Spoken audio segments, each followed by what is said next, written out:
सोमनाथाय नमः। ॐ मल्लिकार्जुनाय नमः। ॐ महाकालेश्वराय नमः। ॐ ओंकारेश्वराय नमः। ॐ वैद्यनाथाय नमः। ॐ भीमशंकराय नमः। ॐ रामेश्वराय नमः। ॐ नागेश्वराय नमः।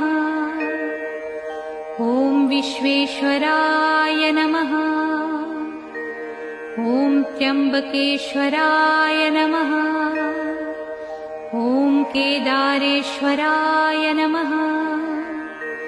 ॐ भुस्मेश्वराय नमः।